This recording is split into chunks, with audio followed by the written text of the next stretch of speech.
বাগানে গাছের ডালে থোকায় থোকায় ঝুলছে নানা রঙের বিদেশি আম। প্রথম দেখায় মনে হতে পারে এটি কোনো বিদেশি আমের এক রাজ্য, কিন্তু এটি কোনো বিদেশি আমের রাজ্য নয়। এটি চাঁদপুরের উদ্যোক্তা হেলাল উদ্দিনের বিদেশি ৫৭ জাতের আমের বাগান।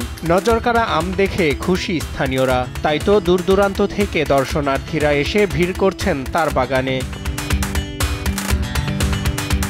চাঁদপুর সদরের শহরতলী গ্রামে ডাকাতিয়া নদীর পাড়ে ৩.৫ একর জায়গা জুড়ে পরিত্যক্ত ইটভাটার জমিতে ফ্রুট ভ্যালি অ্যাগ্রো নামের এক বিশাল খামার গড়ে তুলেছেন উদ্যোক্তা হেলাল উদ্দিন। তার দাবি, বিশ্বের সবচেয়ে দামি ২০ প্রজাতির আমসহ ৫৭ জাতের বিদেশি আম তার বাগানে রয়েছে। এর ভালো ফলনও পাচ্ছেন বলে জানান তিনি। সারা বিশ্বের যত দামি ফল ফসল আমরা এখানে চাষ করছি।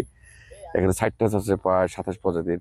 লঙ্গান আছে, অ্যাভোকাডো আছে, রামবুতান আছে, ড্রাগন আছে, আম আছে, বিভিন্ন ফসল।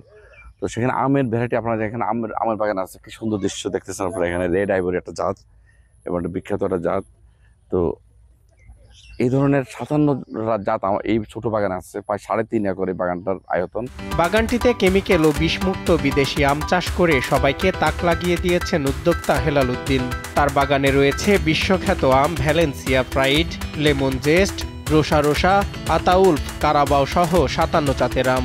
এগুলোর অধিকাংশই মিষ্টি, সুস্বাদু ও রসালো। বাংলাদেশের মাটি ও আবহাওয়ায় এসব জাতের ভালো ফলন নিয়েও আশাবাদী এই উদ্যোক্তা। এই দেশের আবহাওয়া উপযোগ হয়েছে। আরও আমরা বিভিন্ন ভ্যারাইটি নিয়ে আমরা কাজ করছি। এর মধ্যে কিছু কিছু গাছ আমি মনে করি বাণিজ্যিকভাবে ভবিষ্যতের জন্য সম্ভাবনাময় আম হিসেবে বিবেচিত হবে। আমরা মানসম্মত বিষমুক্ত যেটা আমরা এখানে করছি, সেই আমটা বা সেই ফল যদি আমরা জনগণের মধ্যে ছড়িয়ে দিতে পারি, তো সবাই লাভবান হবে। তবে এসব আম অনলাইনে বা হাটে বিক্রি করতে হয় না। বাগানটির খবর মুখে মুখে ছড়িয়ে পড়ায় অনেক ক্রেতাই সরাসরি বাগানে এসে ফল কিনে নিয়ে যান। এছাড়াও এই বিদেশি আমের বাগান দেখতে প্রতিদিন দূর দূরান্ত থেকে দর্শনার্থীরা এসে ভিড় জমান। আসলাম, দেখে আসলে মুগ্ধ হলাম যে এখানে যে সকল আম আমি আগে কখনো দেখি নাই। আমাদের দেশে সচরাচর এই আমগুলো আমি আর দেখি নাই, এটাই প্রথম আমার। তো তাজা তাজা আমগুলো দেখা যায় বা অনেক ধরনের ফল ফলাদি আছে, তো এইগুলো দেখা যায়। তো সেই কারণে একটু ঘুরতে আসছি বিকাল টাইম। প্রতিদিন প্রচুর দর্শনার্থী আসে এবং দর্শনার্থী ওনাদের চাহিদা মতন আম সংগ্রহ করে নিয়ে যায় আমাদের থেকে। উদ্যোক্তা হেলাল উদ্দিনের বাগান থেকে আয়ের পাশাপাশি স্থানীয় বেকারদের কর্মসংস্থানের ব্যবস্থা হয়েছে। বর্তমানে বাগানটিতে ১০ থেকে ১২ জন কাজ করছেন। অনেকেই এই বাগান দেখে অনুপ্রাণিত হয়ে তার কাছে থেকে চারা সংগ্রহ করছেন। চাকরির পেছনে না ঘুরে তরুণদের উদ্যোক্তা হওয়ার আহ্বান জানান তিনি। অধিকাংশ জাতি কিন্তু আমরা সারা বিশ্ব থেকে বিভিন্ন নির্ভরযোগ্য সোর্স থেকে সংগ্রহ করি।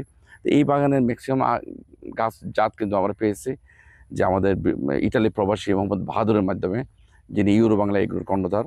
তো ওনার মাধ্যমে আমরা বেশ কিছু জাত নিয়ে আমরা সফল হয়েছি। তো আমরা মনে করি এইসব জাত যদি নতুন জাত, আমরা পুরনো আমলের সেই সব জাতকে অ্যাভয়েড করে যদি নতুন ভবিষ্যৎকে নিয়ে আমরা আগাই, তাহলে উদ্যোক্তারা অনেক লাভবান হবে। গত বছর এই বাগানটি থেকে প্রায় ৬ লাখ টাকার আম বিক্রি হয়েছিল। এবার ৮ লাখ টাকার আম বিক্রির প্রত্যাশা করছেন তিনি। সজল বিশ্বাস, নিউজ ডেস্ক, দেশ টিভি।